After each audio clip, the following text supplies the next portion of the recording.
Donc, je suis ravi d'accueillir pour ce faire Christophe De Guin, qui va nous parler au nom d'Universal Pictures de l'utilisation de moi moche et méchant qui va se transformer en moi moche et citron pour Oasis. On retrouve une mécanique qu'on a vue tout à l'heure avec Shine et TF1. On a un divertissement qui existe par lui-même, qui devient un véritable hit d'audience et qui va être utilisé par une marque pour rebondir tout en respectant le cadre créatif et tout en générant une forme de spin-off à partir de ce hit d'audience pour devenir un hit de marque. Donc on a cette mécanique qui fait les beaux succès où on part d'un hit d'audience pour construire un hit de marque et arriver à créer une nouvelle plateforme d'expression des valeurs de la marque. Donc je suis ravi de vous accueillir. Vous avez 20 minutes. Bonjour, donc je suis Christophe De Guin, je travaille chez Universal Pictures et je vais vous parler du cas Moi Moche et Citron, qui était donc une opération entre Universal Pictures et Oasis autour de la sortie de Moi Moche et Méchant 2. Donc je vais commencer par présenter les acteurs autour de cette opération, nos objectifs et en termes de rétro-planning aussi comment on s'y est pris, parce que c'est un point important, on est obligé de s'y prendre très très tôt sur ce genre de mécanique pour intégrer la phase de production du film.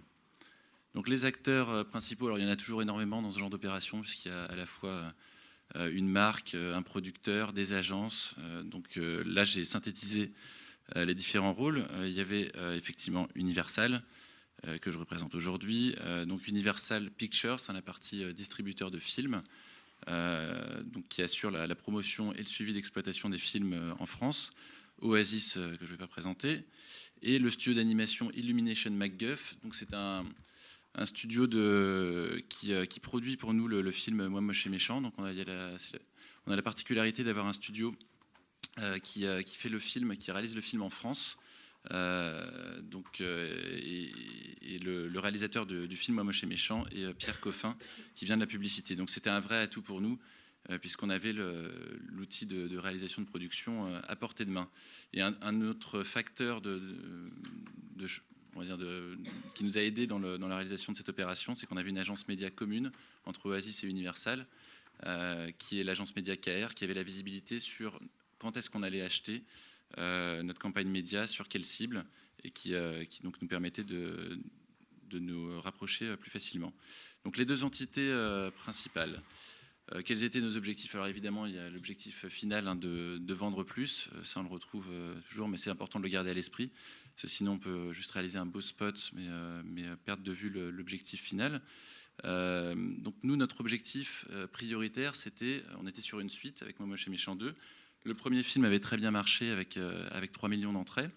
On voulait élargir ce spectre de spectateurs en allant chercher une cible complémentaire avec les adolescents. Donc pour ça, il fallait trouver pour nous, en dehors de la campagne classique qu'on allait faire, une marque affinitaire avec l'univers du film et la cible. Donc pour ça, on a prospecté un certain nombre de marques et Oasis ressortait très fortement avec une image qui était assez proche de celle des Minions. Avec les personnages qu'ils ont créés. Ils ont travaillé depuis maintenant quasiment une dizaine d'années sur faire évoluer leur image de marque en donnant une personnalité à leurs fruits, en travaillant sur l'humour. Et ils sont très forts sur les ados. Ils sont très forts également sur les réseaux sociaux. Donc pour nous, c'était évidemment un acteur qui paraissait très intéressant.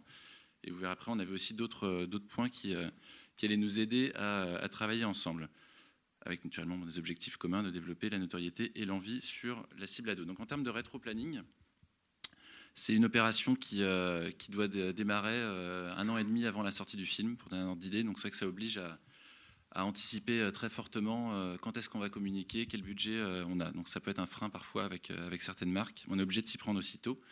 Donc le film sortait, oui, c'est tout en bas, le 26 juin 2013. Et on a commencé à prospecter les marques 1 an et demi en amont, en janvier 2012.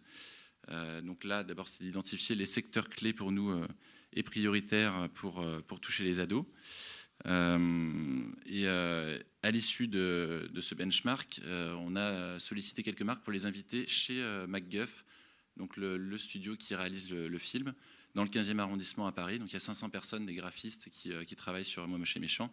Et là, c'est à ce moment-là que le directeur marketing d'Oasis est venu avec son équipe pour rencontrer les réalisateurs qui pitchaient directement le film, qui montraient des storyboards, parce que naturellement le film est en plein travail à ce moment-là, mais voilà, qui allait essayer de les convaincre qu'on était en affinité sur nos marques et nos lancements. Donc c'est un vrai atout de pouvoir partager en amont avec la marque, ce qui permettait d'obtenir très vite l'accord d'Oasis, qui a pu s'engager dès 1 an avant la sortie du film, qui nous a dit ok, on est prêt à cofinancer un spot ensemble et on est prêt à s'engager sur une campagne de plusieurs millions de dollars, ce qui était un élément clé pour le studio, parce que nous, le studio va être prêt à bloquer une partie du temps des réalisateurs et des graphistes pour faire ce spot, uniquement si derrière il y a une visibilité conséquente en médias qui va être amenée pour ce spot. Donc pour nous, c'était un minimum de 3 millions de dollars de campagne plurimédia pour pouvoir valider cette opération. Donc à partir de juillet, août, là c'était mon travail de convaincre le siège d'Universal qu'il était bénéfique pour le film de faire cette opération. Donc là, on a un process un peu lourd de major qui oblige à discuter avec un head office international à Londres, puis à Los Angeles, puis on retourne en France chez MacGuff. Mais il fallait passer par cette étape-là, sachant qu'Oasis n'est pas du tout connu à l'étranger. Donc ça faisait un handicap complémentaire. Le développement créatif a commencé en septembre, donc on est environ 9 mois avant la sortie. Et là, vous verrez les storyboards qu'avait fait Oasis. Ils avaient fait plusieurs storyboards. C'est eux qui ont lancé les storyboards. Et ensuite, c'est développé un échange entre le studio et Oasis. Et en janvier 2013, on passait à la validation des storyboards et à la réalisation du spot, puis à sa déclinaison sur l'ensemble des médias. Donc, les points qui nous ont facilité cette opération et les points handicapants, alors je pense que ça se retrouve assez généralement sur ce type d'opération. Nous, c'était mélanger 2 univers de marque, donc il fallait que les univers de marque soient déjà forts et connus, sinon forcément pour le consommateur, il ne peut pas s'y retrouver, avec évidemment des axes de communication similaires. Voilà, là, on savait qu'on était sur des domaines communs qui utilisent l'humour et l'emploi de personnages forts qui plaisent non seulement aux ados, mais sur une cible large. Les opportunités, il fallait évidemment que notre planning de communication soit au même moment. Nous, on allait s'engager sur une campagne d'environ 20 millions d'euros bruts pour promouvoir Moi Moche et Méchant 2. Et Oasis sortait, enfin à ce moment-là, sur l'été 2013, c'est leur période la plus forte également, l'été, naturellement, sur les boissons, est une période très forte. Donc, ils avaient un budget de communication important. Les studios MacGuff qui sont en France étaient une autre, naturellement, argument fort pour nous. Pierre Coffin, le réalisateur du film Moi Moche et Méchant, qui est français et qui vient de la publicité au départ. Et Samuel Tourneux, qui fait partie de l'équipe de Pierre Coffin, il avait réalisé des publicités pour Oasis. Il avait également réalisé des courts-métrages pour Moi Moche et Méchant, donc ça rassurait à la fois Oasis, puisqu'ils avaient quelqu'un qui connaissait les deux univers, et ça rassurait aussi beaucoup le producteur du film Moi Moche et Méchant à Los Angeles, pour qui Oasis, il n'avait jamais entendu parler, donc il fallait le convaincre qu'on était dans de bonnes mains. Les faiblesses, donc c'est justement le rayonnement de la marque Oasis à l'international. Quand on parle à des Américains d'une marque qu'ils ne connaissent pas, ils ont tendance à être très inquiets. Et la multiplication des interlocuteurs, puisque effectivement il fallait passer par Londres, Los Angeles, revenir en France et expliquer l'humour les jeux de mots d'Oasis avec manque de bol, ramon ta fraise, jus de citron en anglais, c'est juste impossible. Donc c'était beaucoup de mimes et de ridicule, mais c'était nécessaire de passer par là. Les menaces, bon évidemment on n'est jamais tout seul dans ces moments-là. Aussi bien nous on avait le choix sur plusieurs marques que la marque avait le choix sur plusieurs films. Il y avait Monstre Academy qui sortait ou les Schtroumpfs. Donc c'est à nous d'argumenter. On a des freins sur la communication télé. Dès qu'on veut communiquer en télé pour une sortie cinéma, vous devez savoir que c'est interdit de communiquer, de faire de la publicité télé. Donc la manière de contourner ça, c'est quand on est sur des franchises, on peut utiliser les images des films précédents. Donc à partir du moment où c'est une suite, on peut contourner ça. Voilà. Et l'autre handicap, c'est que c'était la première fois, le studio d'animation d'Universal est récent. Il est vraiment apparu avec Moi Moche et Méchant 1. Donc c'était la première fois qu'ils faisaient ce genre d'opération hors États-Unis. Donc il fallait les convaincre. Donc là, je vais passer très vite parce que c'était juste pour expliquer justement aux Américains ce qu'était Oasis et de montrer vraiment qu'il y avait des personnages qui se rapprochaient des Minions. Du côté d'Oasis, il fallait également qu'eux puissent convaincre en interne que la marque était forte. Donc les Minions sur le 1 avaient rassemblé 3 millions de spectateurs. Il y avait eu un passage télé sur TF1 avec 6,5 millions de spectateurs, 600 000 DVD vendus. Donc on était clairement sur une marque qui pouvait intéresser. En termes de création, donc la création, quand on est arrivé, voilà, le studio Universal a dit OK, on part avec Oasis. Pareil chez Oasis, ils disent OK, on s'engage, on peut avancer ensemble. Donc là, on rentre dans la partie vraiment de discuter du storyboard. Alors après, tout est possible, mais là, ça nous paraissait plus intéressant de laisser la marque s'exprimer. Étant donné que les Américains ne connaissaient pas du tout Oasis, ça allait être très compliqué. Ils voulaient garder le pouvoir à ce moment-là et le contrôle. Ils n'allaient pas laisser MacGuff directement avancer sur la créa. Donc là, Oasis a fait plusieurs propositions qu'on a été présentées à Londres devant le producteur. Et c'est celle-là qui a été retenue, qui reprenait l'un des éléments de communication de Moi Moche et Méchant avec les Minions qui chantaient... Alors c'était une chanson Banana au départ qui avait très très bien marché sur Internet. Donc ça allait déjà s'appuyer sur quelque chose de connu. En plus, en termes de coût, ça permettait de réduire. Et les fruits, donc jus de citron, mangue de bol, etc., allaient interagir avec les Minions et s'incruster dans leurs chansons progressivement en s'attribuant les vêtements des Minions. Donc voilà, c'était assez simple à ce stade-là, mais l'idée c'était effectivement de montrer comment est-ce qu'ils pouvaient interagir. Là, naturellement, ça paraît simple, mais dès qu'on dit à un producteur qu'on va mettre des personnages qui vont s'habiller comme les Minions, qui vont venir, c'est très compliqué. Enfin, voilà, il faut convaincre. Il fallait également expliquer, parce que là, il n'y avait pas de postulat de comment les personnages choisissaient d'interagir, et une chute. Donc, je vais vous montrer le spot final, qui est très court, hein, mais qui a pris plusieurs mois à réaliser.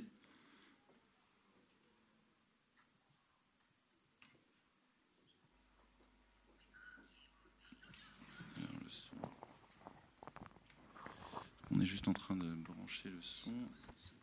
C'est de l'autre côté.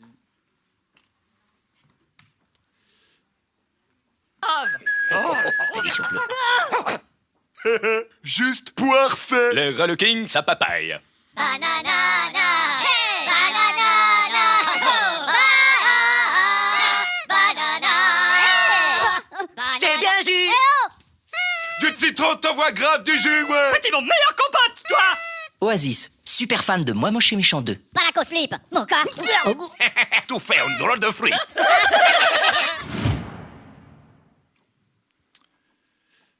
Voilà, donc c'est effectivement très rapide, mais la complexité, c'est aussi de s'intégrer dans les plannings de production du film, puisque toute l'équipe des 500 graphistes était dans le rush pour arriver à terminer Moi Moche et Méchant à temps. Il a fallu les convaincre qu'il fallait intégrer, parce que c'était les mêmes personnes qui travaillaient sur le spot, sachant que Pierre Coffin, le réalisateur du film, supervisait également la création de ce spot, ce qui nous aidait fortement, s'il connaissait très bien la pub. Donc pour faire le bilan de l'opération, à la fois pour nous et pour Oasis, était très positif. Oasis en fait a déployé un dispositif encore plus large que celui prévu initialement, parce qu'ils étaient ravis du résultat. Donc on avait 3 semaines de campagne, une campagne de 5 millions d'euros bruts, qui était déployée sur l'ensemble des médias. Donc à la fois dans les salles de cinéma, une campagne presse avec des surcouvertures de métro, 20 minutes, une campagne web, télé, de l'affichage digital dans le métro et les gares, une opération confiserie dans les salles de cinéma. Donc c'était vraiment tout ce qui était possible de faire. Ils ont même vendu des t-shirts Moi Moche et Citron. Donc une campagne vraiment complète qui venait s'intégrer dans notre campagne pour démultiplier l'impact. Donc là, vous voyez quelques exemples de déclinaisons autres que le spot. Je pense qu'il permet de renforcer l'impact. C'était vraiment d'intégrer naturellement au maximum ces personnages. Au centre, c'est la campagne d'affichage digital qui reprenait le spot de 30 secondes. Donc les résultats en termes de vente ou de chiffres donc nous encouragent à refaire ce genre d'opération. Oasis était ravi également de son côté. Donc le film a très bien fonctionné. Alors, naturellement, on ne peut pas isoler cette opération comme étant le facteur de succès, mais en tout cas, on avait comme objectif d'aller chercher les ados en complément, et on a fait des études qui ont montré que les ados sont venus très largement en plus sur le deuxième volet, qui nous ont permis d'atteindre cet objectif. Et dans les études aussi, ils montraient que la campagne Oasis apparaissait comme un vecteur de notoriété et d'envie pour aller voir le film.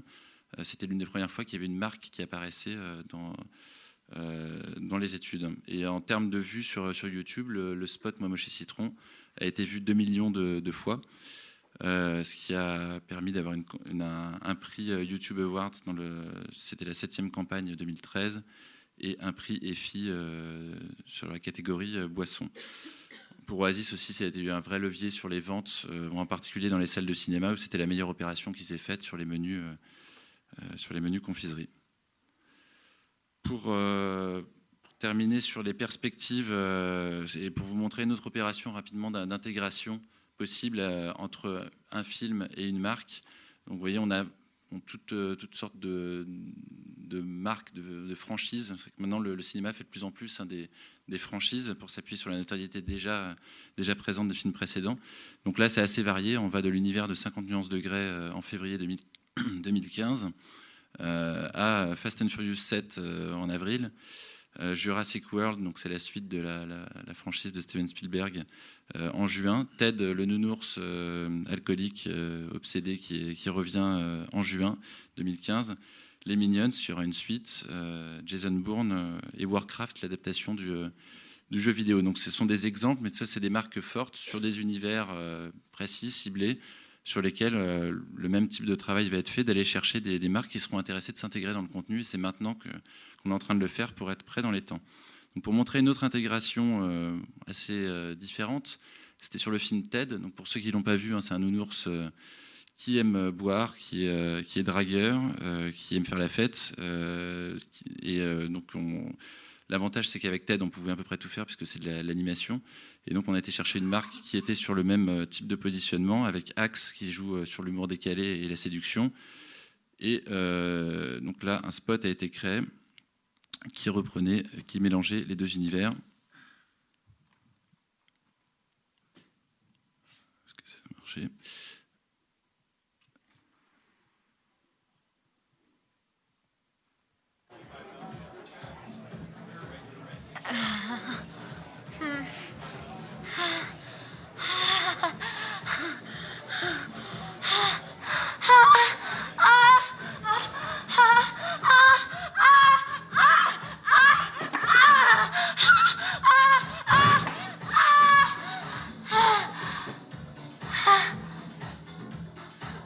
Bah quoi? Je viens pas ici pour les brochettes, moi. Pas besoin d'être un ourson pour la faire monter au plafond. Adopte le style de Ted avec les shampoings et coiffants Axe. L'addition, s'il vous plaît. Viens voir Ted au cinéma. Nouveau shampoing et coiffant Axe. Le style, les filles. Donc la vidéo a été vue plus d'1 million de fois sur YouTube. Naturellement, il fallait trouver une marque prête à faire ce genre de spot, ce qui n'était pas forcément évident, mais voilà, tout est possible. Alors particulièrement sur les films d'animation.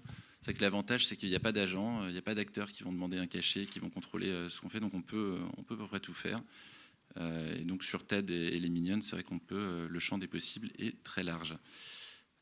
Voilà, donc pour terminer, n'hésitez pas s'il y a des marques présentes qui peuvent être intéressées, je suis à votre disposition pour en discuter. Merci beaucoup. Des questions ? J'en ai une. Qu'est-ce qui distingue ce que vous nous avez montré d'une campagne qu'on classerait dans l'endorsement ou qu'on classerait dans une campagne d'échange finalement publicitaire entre une marque qui joue sur la visibilité lors de la sortie d'un blockbuster et d'un blockbuster qui se paye finalement une campagne complémentaire par rapport à la définition que certains avant ont apporté du brand content et la création d'un contenu narratif riche et autonome en soi. Alors c'est vrai qu'on est à la limite du brand content sur cette opération, parce que c'est vrai que le cinéma fait souvent des opérations de s'associer à des marques. On peut le voir sur des films comme James Bond, où il y a énormément de marques qui sont, alors soit par du placement de produits ou par tout simplement une campagne co-brandée. Là, l'idée, c'était vraiment d'aller réaliser ensemble un contenu qui serait légitime pour les deux marques, qui du coup paraîtrait naturel pour le consommateur. Parce que le danger quand on associe une marque à un film, c'est que le résultat peut très vite être perçu négativement par le spectateur qui n'a pas envie de voir, surtout en France, l'œuvre en quelque sorte dénaturée. Donc là, le fait que ça soit directement réalisé par le même réalisateur du film, Pierre Coffin, qui vient de la pub, qui s'est amusé sur ce spot. C'était totalement naturel. Et le spot était fait très en amont, ça faisait moins fabriqué. On a laissé beaucoup de liberté aux créatifs pour discuter directement dès que les grands pontes, on va dire, des entreprises respectives avaient validé l'opération. Et après, ça permettait de faire une opération qui paraissait juste effectivement légitime et pas forcée. Parce que le danger, c'est parfois on se retrouve avec des opérations voilà, qui vont pas fonctionner. Hein. Je pense par exemple à Transformers. J'ai vu un spot dans les salles où c'était avec une marque de pneus qui mettait en avant si vous achetez un pneu, vous avez un deuxième pneu offert si vous allez voir Transformers. Et j'avais vu le spot dans la salle, on voyait que les réactions étaient pas bonnes parce que ça avait été fait très proche de la sortie, un peu à l'arrache, avec une réalisation qui fonctionnait pas. Et c'était trop commercial. Là, on restait sur quelque chose voilà, où justement il n'y avait pas de lien commercial directement derrière, même si on a pu mesurer que ça avait un impact pour nous. Des questions ? En termes de co-création entre la société de production et la marque, on a un vrai échange où finalement la marque se doit de plier les chines devant la puissance de la production et des personnages, même s'il n'y a pas d'agent et il n'y a pas de comédien, mais néanmoins, est-ce qu'on a un vrai rapport de co-création où finalement on prend un personnage, en l'occurrence un citron, on le fait rentrer, on force un peu le trait et on le fait rentrer dans l'univers de Moche et Méchant Alors effectivement, on pourrait penser qu'à partir du moment où Oasis s'intègre dans une machine le film a rapporté près d'1 milliard de dollars dans le monde, donc c'est vrai qu'on rentre dans une mécanique très complexe où les enjeux sont énormes et donc il peut vite s'avérer compliqué de négocier. Là en même temps, là c'était notre rôle en France d'expliquer que la campagne qu'a menée Oasis de plusieurs millions d'euros allait significativement nous aider et donc c'était notre rôle de pousser au maximum pour que Oasis puisse se faire entendre. Donc on a parfois dû même dire que tout allait sauter et qu'on allait passer à côté de plusieurs millions de campagnes offertes pour arriver à faire passer les choses. Par exemple, c'était un refus catégorique au début, ça paraît pas forcément essentiel, mais d'habiller les personnages d'Oasis aux couleurs des Minions, c'était un refus catégorique du producteur. À chaque fois, on a dit on passe à côté d'une campagne de plusieurs millions d'euros. Et ça ouvre après des portes. Après, le but, c'était aussi, une fois qu'on les a rassurés, en fait, il a fallu faire des calls avec à la fois Londres, Los Angeles, les équipes d'Oasis, leur agence et MacGuff. Donc il y avait énormément de gens pendant ces vidéoconférences. Mais une fois qu'ils ont rencontré tout le monde, qu'ils ont vu les gens, qu'ils ont pu discuter avec eux, ils étaient rassurés et on a pu passer à l'étape où l'équipe créative d'Oasis travaillait directement avec Pierre Coffin et l'équipe créative de Moi Moche et Méchant. Donc à partir de ce moment-là, c'était indispensable qu'ils puissent se parler directement parce que le grand danger, ça aurait été de continuer ce process permanent de passer par Londres, Los Angeles et MacGuff, ce qu'obligent certains studios à faire pour garder le contrôle et le pouvoir. Mais là, c'était facilité par le fait que l'entité soit en France. On pouvait leur demander de lâcher la bride puisqu'au bout d'un moment, ils ne comprenaient plus ce qui se passait en français. Dernière question sur le plan de la répartition des revenus autour d'un produit de divertissement comme celui-là. Est-ce que ça commence à représenter un vrai revenu pour les sociétés de production ou c'est encore tout petit à côté de ce que peut générer un film en termes de son exploitation normale?